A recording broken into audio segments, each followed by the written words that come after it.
What is going on, you guys? Welcome back to my channel.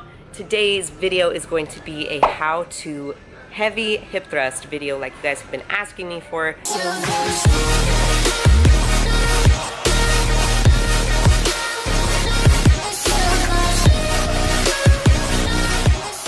So I'm gonna go over all of my tips and tricks to doing heavy hip thrust correctly. How to target your glutes, how to target your hamstrings or your quads more, just depending on where your feet is placed, how to set it up, how to get it up. The first rep is like always the hardest, and how you can tell when it's time to move up in weight, and how you can tell, like, gauge your strength. So as you guys can hear, I'm kind of getting over a sickness right now. It's 2 days after Christmas, and over Christmas weekend I just got super sick, so that's why I have been lacking on videos in the last week. I'm really sorry. Just was not feeling in the mood to vlog or record at all, so please forgive me for that. But upcoming, I will not be missing any videos for the schedule of Monday, Wednesday, and Friday from here on out, I promise you. So before I go over the how to heavy hip thrust, I wanted to talk a little bit about why you should do hip thrusts, what they're good for, and how you can incorporate them into your daily routine or weekly routine. So actually, before I was able to squat, you guys know that I've had the worst time squatting. Like, I literally couldn't squat at all due to my arthritis and my really tight joints. So before working through that, I did heavy hip thrusts instead of squats to grow my glutes. And I swear by them, they're like probably the most effective glute growth exercise besides squats, in my opinion, if you do them correctly. So if you have trouble squatting, or if you want to improve your squat, I really think that's also why my squat is so strong now, because it had a really good solid foundation from doing heavy hip thrusts for so long. So that is that, and I recommend that you do them maybe like once a week. Any more than that's maybe overkill, especially if you do squats too. Maybe do squats one day and heavy hip thrusts another day. Or you can do like the heavy hip thrusts as an accessory to your squat, like lighter. They're awesome. They're really awesome, and they're a great way to grow your glutes if you can't squat. So I am so grateful for them. So now I'm going to show you the setup. So when you do them, you want to have a bench that is pressed against something that's not going to move, because you're going to be pushing a lot of weight and you don't want the bench to be like moving behind you as you're hip thrusting. So right here I have my bench set up. I have it set up against these boxes. This might not be sturdy enough, but we'll try it. Or you can put them against like something that's bolted in the ground like those. But for right now, I think this is going to do well. So you have to have a bench that's flat. I recommend like getting this one. If it has the seat that's separated, that could work, but it might be a little bit more tricky. So once you have that set up, you want to get your bar, and I recommend using big plates. Like if you use a 25 plate that's only this big, it's going to be hard to get under the bar. So you can use these like the rubber ones that are like the same diameter across, so that you get the height. You don't have to do 45s. These are 45s, but like you can do like the 10s to start, but see how they're bigger than the other weights. And that's just so you can get under the bar easy, because if the weight was only this high, then your legs could not fit.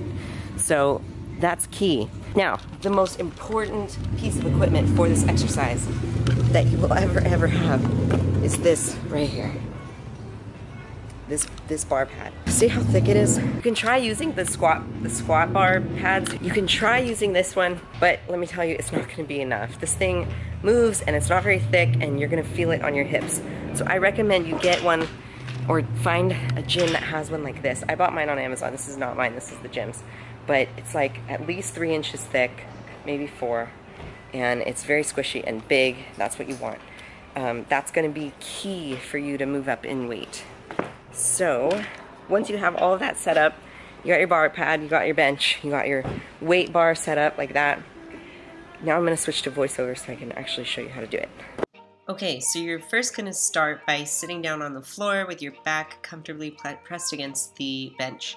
You're going to put the bar pad over your lap and roll the bar onto your lap, making sure that it's in a good sturdy position. Then you're going to push your feet back, get them nice and tight under you. And once you have that ready, you're going to use your heels to push yourself off the ground, using the bench as leverage on your back. So notice how my shoulders don't really move. It's all just the hips. The hips are the only thing that moves. Your shoulders should be glued to the bench, and you should be pushing only through your heels. Notice also how I'm stabilizing the bar, holding onto it with my hands. I'm not gripping the bar at all. I'm just kind of using my hands to hold it steadily in place. You don't want the bar to be rolling. You want the bar to be like sturdy on the pad. So just have your hands there to kind of help stabilize the bar. So here it is at a different angle. You're gonna roll the bar onto your lap. You're not gonna see this, but I'm gonna push my feet underneath me as far as possible and then push up using my heels. And then notice how I'm holding it at the top for a second. So you should be like just burning in your glutes at this point. You want to go down far enough so that you're totally like your glutes are not contracted at all, like right there, and then just drive your glutes up and squeeze at the top as hard as you can, holding it there for a second.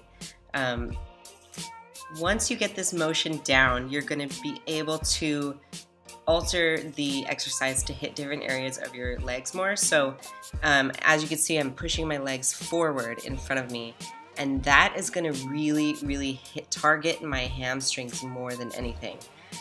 So you can, see hamstring.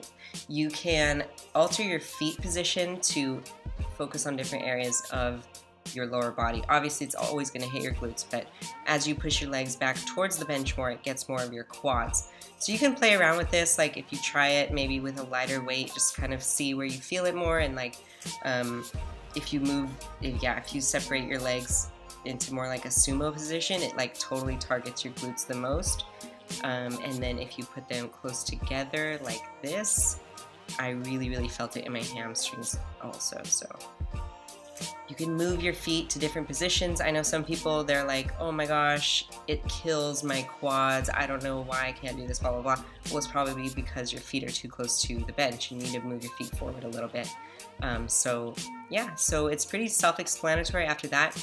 The way I feel like you can determine your strength and when it's time to move up in weight is by how many reps you can get, like full, slow, controlled reps where you're holding it at the top. If you can get, like, if you're at 135 and you can get, I don't know, 10 reps easily, you can definitely go up. You know, use your strength and good form as the gauge on how heavy you should lift. And also, you're a lot stronger than you think you are. That's what I've found most with this. And once you get that first rep up and you have a good foot position, you'd be surprised how much weight you can actually push. And it really just comes down to practice and technique on this as well. So I hope you enjoyed this little short how-to heavy hip thrust video. I hope that you guys utilize these hip thrusts in your glute growing adventures. And go ahead and drop a comment if you have any questions, and I'll see you in the next video. Thank you. Bye-bye.